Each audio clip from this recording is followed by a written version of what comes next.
Hello दोस्तों, स्वागत है आप सभी का इस वीडियो में जिसमें आज हम फिर एक नया वीडियो लेके आए हैं जिसमें आज हम दो क्वेश्चंस करने वाले हैं। तो जैसा कि आप जानते हो हम लोग पढ़ रहे हैं क्लास 12th का मैथ, जिसमें सबसे पहला चैप्टर हम लोग पढ़ रहे हैं मेथड्स ऑफ डिफरेंशिएशन, अवकलन की विधियां। तो चलिए, कल की क्लास अगर आप देखे होंगे तो आपको ये सारे पॉइंट बहुत अच्छे से समझ में आएगा। अगर नहीं देखे हो तो उसे जरूर देख लेना। देखो, कल की क्लास में हमने बताया था कि फंडामेंटल थ्योरम 5 होते हैं और इन पांचों का ही यूज आज हम बताने वाले हैं। सबसे पहले हमारे पास ये क्वेश्चंस है, कह रहा है कि इसका हमें अवकलन करना है किसके रिस्पेक्ट में, x के रिस्पेक्ट में। तो आप क्या लिखते हो, dy अपान dx बराबर, यही तो लिखते हो कि dx of x square plus 2x plus 5।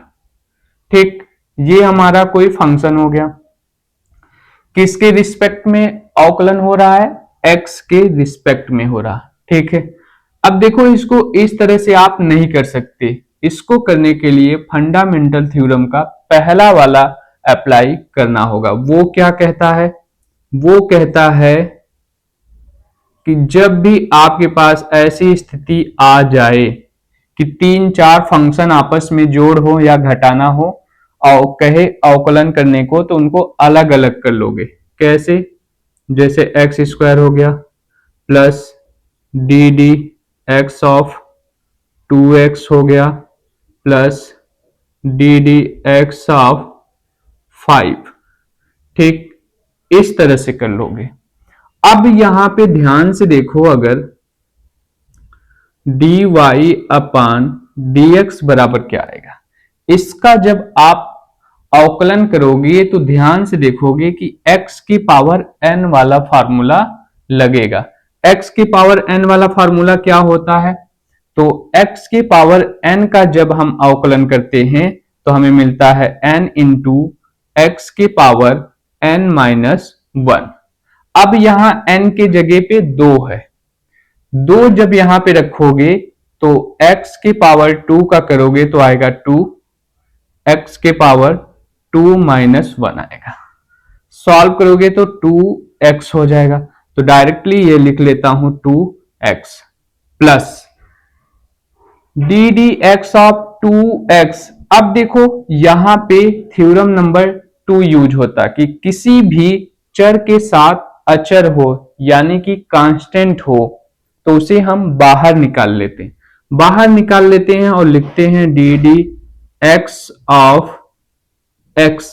जब आप x का x के साथ या x का x के रिस्पेक्ट में अवकलन करते हो तो वो हो जाता है 1 हो जाता है।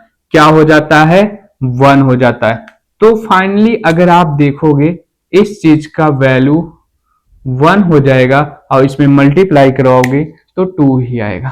ठीक है, तीसरा डी डी एक्स ऑफ 5। हमने ये भी आपको बताया था कि किसी भी कांस्टेंट का अगर हम अवकलन करते हैं तो उसकी वैल्यू 0 होती है, ये आपको फॉर्मूले में बता दिया गया था। फाइनली इस फंक्शन का आंसर क्या होगा, डी वाई अपान डी एक्स बराबर 2x प्लस 2 और इसकी वैल्यू तो 1 हो जाएगी, तो 1 हो गया और प्लस 0 0 हो गया। ये इसका आंसर है। अब आपको ये समझ में आ गया या नहीं आया, आ गया होगा। ठीक है, दूसरा देखो, दूसरे में अगर आप देख पा रहे हैं तो y बराबर लिखा है साइन थीटा और tan x मल्टीप्लाई में, लेकिन घबराने की बात नहीं है। ये बोल रहा है कि विथ रिस्पेक्ट टू x, यानी कि y को, इस फंक्शन को जब आप अवकलन करोगे तो x के रिस्पेक्ट में करोगे, थीटा के रिस्पेक्ट में नहीं। तो यहां पे ये जो साइन थीटा हो गया ये क्या हो गया, कांस्टेंट हो गया। क्या हो गया, कांस्टेंट हो गया। अब ये करोगे तो डी वाई अपॉन dx बराबर लिखोगे D D x of sine theta into ten x. अब ये तो कांस्टेंट हो गया, ये तो आ जाएगा बाहर, और ये हो गया D D x of ten x. अब टेन एक्स का फॉर्मूला हमने बताया था कि जब भी आप टेन एक्स का अवकलन करोगे तो सेक स्क्वायर एक्स मिलेगा। ये आपको पहले हमने बता दिया था। इसके लिए आपको हमारे प्लेलिस्ट में जाके डेरिवेटिव ऑफ स्टैंडर्ड फंक्शन वाला वीडियो आपको देखना होगा।